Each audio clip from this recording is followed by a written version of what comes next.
YouTube channel में उपस्थित सभी को मेरा नमस्कार। आज मैं जो विषय को लेकर के आया हूँ यह हमारे दैनंदिन जीवन का एक पार्ट है और इसको हम बहिक्रिया जैसे पेशाब और पायखाना, इसका सही तरीका क्या है, इस सही तरीका को अगर हम जान लेते हैं अनेकों बीमारी से हम अपने आप को सुरक्षित रख पाते हैं। तो आज एक एक करके हम इस विषय पर चर्चा करेंगे। सबसे पहले पेशाब। इस पेशाब कैसे कहाँ करना चाहिए।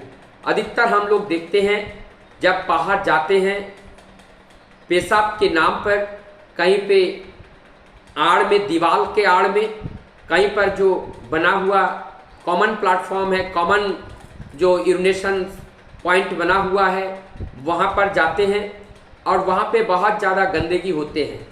तो खड़े खड़े जो यूरिनेशन किया जाता है उससे क्या होता है, जैसे चलती हुई जो बिजली है, करंट है, किसी वायर में जब फ्लो कर रहा हो उसके ऊपर जब कोई यूरिन पेशाब करता है या पानी डालता है, वो करंट उनके बॉडी के अंदर प्रवेश करता है, उनको पकड़ लेता है।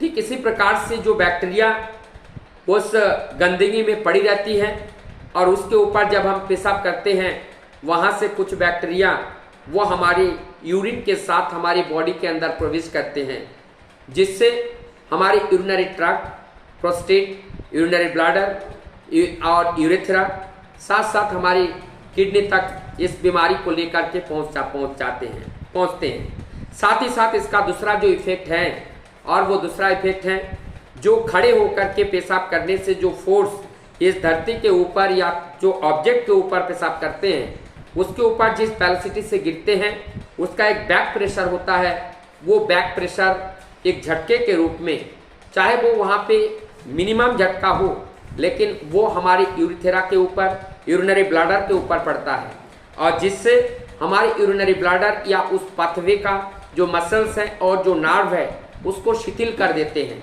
और इसके शिथिलता की वजह से इनकॉन्टिनेंस जैसे यूरिन को रोक ना पाना, बूंद बूंद करके पेशाब आना, ये सारी बीमारियां शुरू हो जाती हैं और वो हमारे जीवन के लिए बहुत ही खतरा होते हैं। अनकंट्रोल्ड यूरिन को हम कंट्रोल नहीं कर पाते हैं तो इस तरीके के कुछ बीमारियां आती हैं।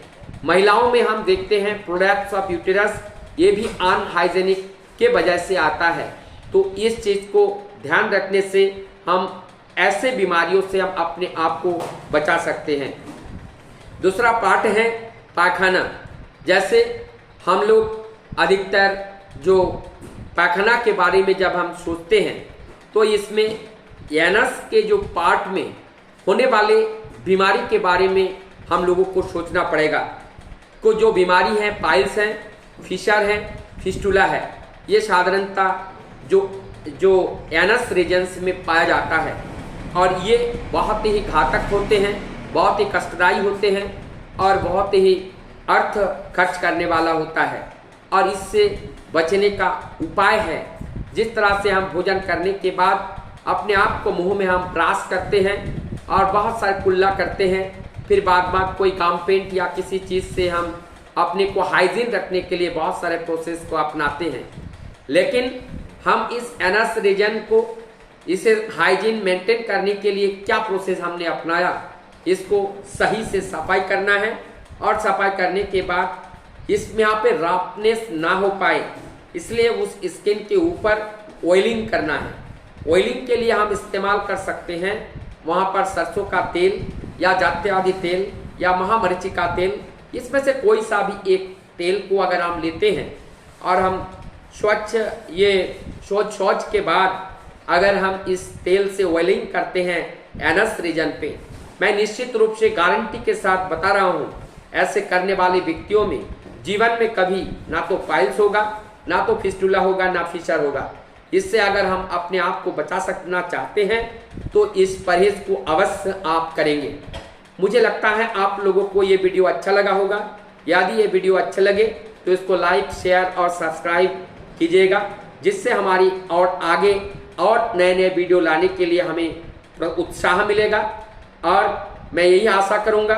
मैं डॉक्टर दीपंकर मंडल आप लोगों की सुस्वस्थ और निरोग काया के लिए मैं परमपिता के चरणों में मंगल प्रार्थना करता हुआ आप सभी को पुनः नमस्कार करते हुए मैं अपने बात को ये विराम देता हूँ।